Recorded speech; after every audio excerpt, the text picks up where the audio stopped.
ഡൽഹിയെ പൊതുജന ജീവിതത്തെ പ്രതിസന്ധിയിലാക്കാൻ ലക്ഷ്യമിട്ട് വീണ്ടും സമരവുമായി കർഷക സംഘടന. സംയുക്ത കിസാൻ മോർച്ചയാണ് കിസാൻ ബച്ചാവോ പദയാത്രയുമായി രംഗത്ത് വന്നത്. പിന്നാലെ ഹരിയാന അതിർത്തിയായ ജിന്ദ് ഖന്നൌവിൽ സുരക്ഷ കർശനമാക്കി.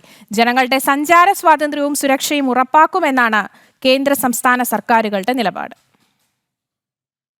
ഡൽഹി ഉപരോധത്തിനെന്ന പേരിൽ കിസാൻ ബച്ചാവോ പദയാത്രയുമായി വീണ്ടും റോഡിലേക്ക് ഇറങ്ങിയിരിക്കുകയാണ് സംയുക്ത കിസാൻ മോർച്ച നോൺ പൊളിറ്റിക്കൽ അംഗങ്ങൾ. മുൻകാല പ്രക്ഷോഭങ്ങളുടെ മറവിൽ തലസ്ഥാനത്തും അതിർത്തികളിലും ഹരിയാനയിലും ഉണ്ടായ സംഘർഷങ്ങളും അക്രമ സംഭവങ്ങളും കണക്കിലെടുത്ത മുൻകരുതൽ എന്ന നിലയിലാണ് ഖനൌരി അതിർത്തിയിൽ പോലീസ് കർഷകരെ തടഞ്ഞത്. മുൻപ് നടന്ന കർഷക സമരങ്ങളിൽ ട്രാക്ടറും ട്രോളികളും ഉപയോഗിച്ച് ഡൽഹിയിലേക്കുള്ള ദേശീയപാതകൾ ഉപരോധിച്ചത് കച്ചവടക്കാരെയും സാധാരണക്കാരെയും ഒരേപോലെ വലച്ചിരുന്നു. ചർച്ചകൾക്ക് വാതിൽ തുറന്നിട്ടിട്ടും നിർദ്ദിഷ്ട വിദേശ വ്യാപാര കരാറുകൾ, സാമ്പത്തിക നയങ്ങൾ തുടങ്ങിയ വിഷയങ്ങളിൽ ഉടനടി നിയമനിർമ്മാണം വേണമെന്ന കടുപ്പമേറിയ നിലപാടിലാണ് കർഷക നേതാവ് ജഗ്ജിത് സിംഗ് ദല്ലേവാളും അനുയായികളും. സാധാരണക്കാരുടെ യാത്ര തടസ്സപ്പെടുത്തുന്ന രീതിയിലേക്ക് പ്രതിഷേധങ്ങൾ മാറരുതെന്ന കർശന നിർദ്ദേശമാണ് ക്രമസമാധാന ചുമതലയുള്ള ഏജൻസികൾ നൽകിയിരിക്കുന്നത്. ക്രമസമാധാനം തകർക്കാൻ ആരെയും അനുവദിക്കില്ലെന്നും പ്രശ്നങ്ങൾ ചർച്ചയിലൂടെ പരിഹരിക്കാൻ തയ്യാറാണെന്നും കേന്ദ്ര സർക്കാർ ആവർത്തിക്കുന്നു. ജനങ്ങളുടെ ദൈനംദിന ജീവിതത്തിന് തടസ്സമുണ്ടാക്കാതെയും അക്രമ സാധ്യതകൾ ഒഴിവാക്കിയും ക്രമസമാധാനം നിലനിർത്തുവാനുള്ള ഉറച്ച നിലപാടിലാണ് കേന്ദ്ര സംസ്ഥാന ഭരണകൂടങ്ങൾ.